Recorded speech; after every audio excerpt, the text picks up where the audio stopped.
တမ်ပတ်ပြည်ထောင်စုရဲ့နန်းတက်ပွဲအခမ်းအနားကတော့အောင်မြင်သွားခဲ့ပြီးအဲ့လိုနဲ့ပြီးဆုံးမှုကိုရောက်ရှိလာခဲ့ပါတယ်။10 ရက်တာအလုပ်များခဲ့ပြီးနောက်ဖိတ်ကြားထားတဲ့နိုင်ငံပေါင်းကအဲ့ဒီတော်တွေနဲ့အိမ်နီးချင်းနိုင်ငံတွေကလာလဲသူတွေအားလုံးနီးပါးပြန်သွားကြပါပြီ။အဲ့ထဲမှာဘူယူမွန်းတို့ပြည်ရှင်တဲ့ဖြူစုတို့လည်းပါပြီးသူတို့ရဲ့အနာဂတ်အစီအစဉ်တွေကိုဆွေးနွေးကြလို့ဆိုပြီးစောစောစီးစီးပြန်သွားကြလေရဲ့လူပုပွရင်ဂါဇယ်ကတော့သူတေသနာပညာရှင်တွေပါဝင်တဲ့အဖွဲ့တစ်ဖွဲ့လွတ်ပေးမယ်လို့ကတိပေးသွားပြီးသူလည်းစောစောပြန်သွားပါတယ်။ဒါရီယုံရဲ့အေဂရီအေယူမရှိယာကတော့မြို့ရဲ့အချက်ချကြတဲ့ရက်ကွက်က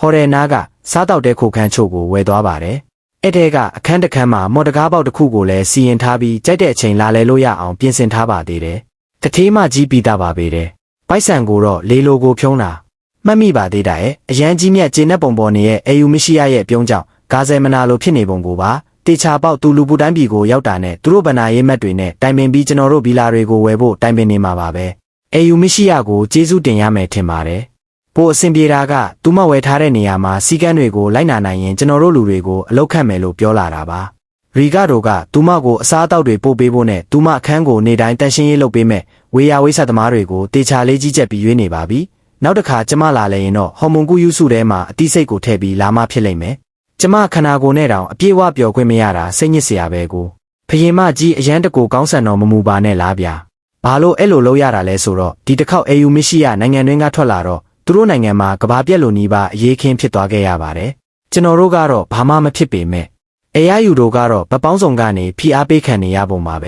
ဲအေယူမရှိရတပ်ဖွဲ့မကုစုကိုတောင်ထုတ်သုံးရတာဆိုတော့နိုင်ငံတော်အဆင့်လေးနှက်မှုပါပဲ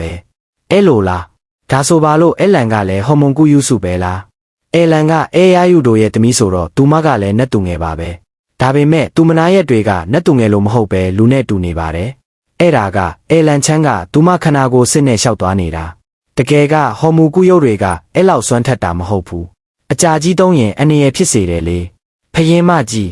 းနိုင်ငံတော်အဆင့်ရုပ်ဝက်ချက်တွေကိုဒီလိုအေးအေးဆေးဆေးပြောနေတာအရန်အနေရများပါတယ်အေယူမရှိရနဲ့တီးတန့်ပြောကြည့်တော့အဲလန်ကဆေးပေါင်းများစွာကိုအသုံးပြုရင်သူမခန္ဓာကိုယ်ပုံစံကိုပြုပြင်ထားပြီးခန္ဓာကိုယ်စစ်နဲ့ခီးထွက်နေတာပါဒါကြောင့်ပဲအေယာယူတို့ကအစိုးရိမ်လွန်ပြီးတက်တော်ဆောင်တွေခဏခဏတိတ်တိတ်လေးပို့နေတာပါပြောကာမှကျွန်တော်အန်ဩရဆုံးကတော့ခပ်ယူနဲ့ဂီတိုတို့ကတကယ်တော့မာဂျွဆုရှိအဖွဲ့ဝင်တွေပါတယ်အပြားယူတို့ကတော့မာဂျွဆုရှိသူရဲ့ကောင်းတယောက်ကိုထုတ်သုံးရမှာကနိုင်ငံတော်အဆင့်လုံခြုံရေးကြောင့်လို့ပြောနေရင်မဲ့သူ့သမီးအတွက်ကြတော့လိုလားလားနှစ်ယောက်တောင်ထားပေးတာကိုကြည့်ရင်သူ့သမီးကိုဘလောက်ထိတန်ဖိုးထားလဲသိနိုင်ပါတယ်ဒါပေမဲ့ဘာလို့နှစ်ယောက်ကတမာတဲ့ပုံမပေါက်ရတာလဲအရင်တုန်းကကျွန်တော်အာနာယိုက်စ်နဲ့ access ကိုတုံးကြည့်တော့သူတို့နှစ်ယောက်ကတော်တော်လေးအားနေတယ်ဆိုတဲ့အဖြေထွက်လာပါတယ်ဒါကြောင့်ကျွန်တော်တန်တရားကင်းအောင်ထုတ်မေးလိုက်တာပါတခြားတစ်ဖက်မှာအေယာယူတို့ကတော့ဒီမေးခွန်းကိုဖြေဖို့တော်တော်လေးတွန့်ဆုတ်နေပုံပါပဲဒါကလည်းထိတ်တန်းရုပ်ဝက်ချက်ဆိုပေမဲ့ကျွန်တော်ဖြေပေးပါမယ်အဲ့နှစ်ယောက်မှာသူတို့ရဲ့အစွမ်းစစ်တွေကိုကန့်သက်ပေးထားတဲ့မော်လက်စွပ်တွေရှိပါတယ်အဲလန်တကယ်အနေနဲ့ကြုံတွေ့မှအဲလက်စွပ်တွေကကျွတ်သွားကြမှာပါအဲ့လိုပြောတာပဲဆိုတော့သူပြောချင်တာကတာရီယုံရဲ့မော်နီးပညာကိုကျွန်တော်ရဲ့အာနာယိုက်စ်နဲ့ access တောင်မမိဘူးဆိုတဲ့သဘောပေါ့လေတော်တော်လေးတော့အန်အောမီတာဒါပေမဲ့တွေးကြည့်လိုက်တော့အဲတော့အာနာယိုက်စ်နဲ့ access ဆိုတာအခုအခြေအနေနဲ့ရှင်ရင်များကြီးနှိမ့်ကြသေးတယ်လေဒီနေ့ဆိုရင်တော့သူတို့ရဲ့ဖုံးကွယ်ထားတဲ့စွမ်းတွေကိုမြင်ချင်းမြင်နိုင်မှာပေါ့ဒီလိုဆိုရင်လူတစ်ယောက်နှစ်ယောက်ကိုစစ်ဆေးပြီးဆိုယုံနဲ့တတိလက်လွတ်နေလို့တော့မဖြစ်တော့ဘူးအခုကစားပြီးပိုတတိထားမှဖြစ်တော့မယ်သူတို့နှစ်ယောက်နဲ့နောက်တစ်ခေါက်ထပ်တွေ့ရင်တော့တိတ်တိတ်လေးအာနာယိုက်စ်နဲ့ access ကိုသုံးကြည့်ဦးမယ်ဒီလိုဆိုရင်ကျွန်တော်သမီးကိုစောင့်ရှောက်ပေးပါအောင်ဗျာကဲနောက်မှတွေ့ကြတာပေါ့နော်အဲ့လိုနှုတ်ဆက်လိုက်ပြီးအေယူမရှိကြီးရတော့တတိုက်သူတို့နိုင်ငံရဲ့ဘရင်မစီးတဲ့ငကားရင်ပြန်ပေါ်ကိုတက်ပြီးပြန်သွားကြပါတော့တယ်တခြားတစ်ဖက်မှာမိစ္ဆာဘရင်မလူမီနက်စ်ကတော့စပိတ်ရှယ်ယူမိုးမန့်ကိုချိန်မရွေးသုံးပြနိုင်ပြီးကိုတိုင်းပြည်ကိုအေးဆေးပြန်လို့ရတာကြောင့်အခုထိအေးအေးဆေးဆေးဖြစ်နေတော့မှာပဲဒီဝိုင်းဖွဲ့ဖလှယ်တာနဲ့ပတ်သက်ပြီးနောက်မှအသေးစိတ်ဆွေးနွေးကြတာပေါ့လို့ပြောထားပါတယ်ဟီနာတကတော့မြို့မှာပဲနေခဲ့ပါတယ်ဖះเจ้าမှာကလေးတွေပညာသင်နေတာကိုစောင့်ကြည့်နေပြီးတခါတလေသူတို့နဲ့တိုက်ခိုက်ပေးပါတယ်အဲတုန်းကကလေးတွေအတွက်တင့်တော်တဲ့ဆရာမရှာနိုင်သေးတာကြောင့်ဟီနာတာကိုပဲအားကိုးနေရပါတော့တယ်ဆရာလို့အပြင်မြင့်မြတ်သူရဲ့ကောင်ခေါင်းဆောင်တယောက်အနေနဲ့အနောက်ဘက်နိုင်ငံတလွှာငင်းချမ်းရေးထိမ့်သိမ်းနေပါတယ်အခုကျွန်တော်တို့ကပူးပေါင်းထားတဲ့အပြင်တဆတ်ဆငင်းချမ်းလာနေပြီမို့ဟီနာတာအတွက်တော့တော်တော်လေးအားလက်နေတာအမှန်ပါပဲနေစိတ်မရှိရင်ကလေးတွေကိုပညာလေးပါလေးနည်းနည်းပါးပါးသင်ပေးပါလားကျွန်တော်သူမကိုမေးလိုက်ပါတယ်နာကမော်ဘလို300လဲမသိတော့ဆရာကောင်းတယောက်ဖြစ်မှာမဟုတ်လို့လေရတယ်လေငါလဲတက်စင်မော်ဝေးပွိုင်းနယ်လီပေါ်ဒေးရှင်းနဲ့မြို့ကိုမှတ်တမ်းတင်ထားပြီးပြီငါအားရင်ကလေးတွေစီလာခဲ့ပါမယ်ဟီနာတက်ကတုံဆိုင်ခြင်းမရှိပဲကျွန်တော်တောင်းဆိုမှုကိုလက်ခံလိုက်ပါတယ်သူမအချိန်ရမ်းဖြုံးကျင်နေပုံပါပဲဘာလို့ဆိုတော့ကလေးတွေကိုကျွန်တော်ပဲနီးနဲ့မှအင်္ဂရရှိယစီပြန်မပို့ချင်တော့လို့ပါ ယူကီကတရားခံဖြစ်နိုင်ခြေရှိနေတော့ကလေးတွေကိုအင်္ဂရက်ရှိရအစိုးရစီအထားရမှာရင်လေးမိတယ်။ဒါကြောင့်ပွဲတော်ကိုအကြောင်းပြပြီးသူတို့လေးတွေကိုခေါ်လာခဲ့တာပါ။သူတို့အကြောင်းပြောင်းဖို့အတွက်စရင်သွင်းဖို့ကိုလည်းကျွန်တော်မမေ့ထားပါဘူး။ဘာလို့ဆိုအင်္ဂရက်ရှိရကဆရာတွေနေနဲ့ကလေးတွေကိုနေပြနေရတာတဆပုံမခက်ခဲလာကြတယ်လေ။သူတို့ကိုစပီးရစ်တွေနဲ့ပေါင်းစည်းပေးလိုက်ပြီးနောက်အရန်ဆွမ်းထက်လာကြတာပဲ။တာမန်နေပြတွေလောက်နေတော့သူတို့ကိုထိန်းချောင်းနိုင်မှာမဟုတ်ပါဘူး။ဆိုတော့အခုသူတို့ကိုကောင်းကောင်းတင်ပေးနိုင်တဲ့သူမျိုးကိုလိုအပ်နေပါပြီ။ယူကီပြောပုံအရမြင့်မြတ်သူရဲကောင်းတွေကစပီးရစ်တွေကိုထိန်းချုပ်တဲ့နေရာမှာအတော်ဆုံးလို့ဆိုပါတယ်။အရင်တုန်းကစပီးရစ်အကြောင်းကိုရောင်ပြီးထွက်သွားမိလို့ပါ။အဲတုန်းကယူကီတုံ့ပြန်ပုံအရသူစကတဲ့ကကြိုတီထားပုံပါပဲ။အမှန်ကလျှို့ဝှက်ချက်ထားလိုက်ရမှာကို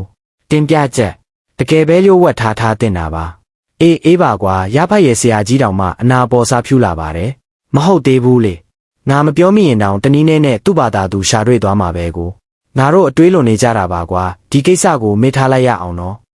တောင်းပန်တယ်ယူကီကိုတန်တရားရှိနေပေမဲ့လည်းကျွန်တော်ဘက်ကနှုတ်ကြွသွားမိခဲ့ရတာပါကျွန်တော်စိတ်ရဲ့1000တနေရာမှာတော့သူ့ကိုယုံကြည်ခြင်းနေတော့မယ်ဒီအမားတွေကိုသင်ခန်းစာယူပြီးနောက်တစ်ခေါက်တွေကြာရင်ပို့ကူးဆိုင်မှာပါကလေးတွေကအခုကျွန်တော်တာဝန်ဖြစ်သွားပါပြီဒီလိုအခြေအနေတွေအောက်မှာဟီနာတရဲ့ကူညီမှုကဖျားမတာပါပဲပွဲတော်မှာအချိန်အတူတူဖြုံးခဲ့ပြီးနောက်ကလေးတွေကလည်းဟီနာတကိုတော်တော်လေးခင်တွေလာပါပြီသူမကအကောင်းဆုံးဆရာပါပဲဟီနာတာကိုဆရာတင်ဖို့ပြောကမှကျွန်တော်လည်းတပဲလုပ်ပြီးသူမစီကပြန်တင်ရဦးမယ်ထင်တယ်အဲ့လိုတွေးလိုက်ပြီးကလေးတွေနဲ့အတူခုံတွေနောက်မှာရက်နေလိုက်ပါတယ်ဒါပေမဲ့ဟီနာတာကကျွန်တော်ကိုကြည့်လိုက်ပြီးနင်ကဘာလုပ်နေသေးတာလဲဟိုငါလဲစောင့်ကြည့်ဖို့အလုတ်ရှုပ်တယ်ထွက်သွားဟုတ်ကဲ့အမကြီးအဲ့လိုနဲ့ကျွန်တော်တိတ်လေးထွက်လာရပါတယ်နှက်မျောစရာပဲဒါတွေကပွဲတော်ပြီးရက်တပတ်ကြာမှဖြစ်နေတာပါလမ်းပေါ်မှာလူကျက်နေတာကလည်းတဖြည်းဖြည်းပါလာပြီးမြို့နေလူတွေလည်းအလုပ်ပေါ်သွားကြပါပြီဒီလိုနဲ့ပဲကျွန်တော်တို့ပြုပြင်ထားတဲ့ဒန်းကြုံကိုဖွင့်လှစ်လိုက်ပါတယ်စွန်စားသူတော်များများကဒန်းကြုံကိုစူးစမ်းဖို့စိတ်ဝင်စားနေကြတာကြောင့်သူတို့ကခဏလာမင်းနေကြလို့ပါသူတို့မျှော်လင့်ချက်တွေကြောင့်နောက်ဆုံးမှာဝင်ကပါကိုတရားဝင်ဖွင့်ပေးလိုက်ပါတယ်လိုအပ်တဲ့ပြင်ဆင်မှုတွေနဲ့လှုပ်ထားပြီးချစ်တာကြောင့်ဖွင့်မဲ့အချိန်ကောင်းကိုစောင့်နေတာပါတဖြည်းဖြည်းနဲ့နေ့ရက်တွေကအလုံးများလာပါတော့တယ်ပြဿနာကစဖွင့်ပြီးတာနဲ့ချက်ချင်းရောက်လာပါတော့တယ်ပြဿနာကတော့စွန်စားသူတွေရဲ့အစင်ချင်မဲ့ပြီးတုံးတဲ့ဒန်းကြုံစူးစမ်းရေးနေစနစ်တွေကြောင့်ပါပဲပထမအစမ်းဖွင့်ပွဲမှာဒီလိုဖြစ်လာမယ်မှန်းသိလို့အဲတုန်းကခက်ခဲမှုအဆင့်ကိုတော်တော်လေးလျှော့ချထားခဲ့တာပါဒါပေမဲ့ဒါတောင်မှစိန်ခေါ်သူတွေအတွက်တော်တော်ခက်ခဲခဲ့ပါသေးတယ်ကျွန်တော်တို့ပြင်ဆင်ထားတဲ့အရာတွေကအလုပ်ဖြစ်မှာမဟုတ်ဘူးဆိုတာတော့သိတာနေပါပြီပထမအထက်မှာထောင်ချောက်တွေမစင်ထားသလိုအဲ့မှာပေါ်မဲ့မွန်စတာတွေကလည်းအဆင့်အောက်ပဲရှိတဲ့အသေးအမွှားလေးတွေပါတိုက်ခိုက်တဲ့ယုံသားရှိတာကြောင့်တာမန်ရွာသားတွေတောင်အေးဆေးနိုင်ယူနိုင်ပါတယ်ဒီထက်ရဲ့ရည်ရွယ်ချက်ကိုကစိန်ခေါ်သူတွေကိုအထက်အောင်သွားတဲ့အခါပီတီကိုဖြစ်ပေါ်စေလိုပြီးအတွင်းသက်ဆိုင်ကိုရင်းနှီးစေချင်တာကြောင့်ရတနာတစ်တာထားတဲ့အခန်းတွေမှာပဲမွန်စတာတွေကိုထားပေးတာပါအဲ့လိုဆိုရင်မဲ့အရင်ကရမီးရစင်ထားတဲ့ပြုတ်ကျထောင်ချောက်တွေအားလုံးကိုဖယ်ထားလိုက်ပါပြီ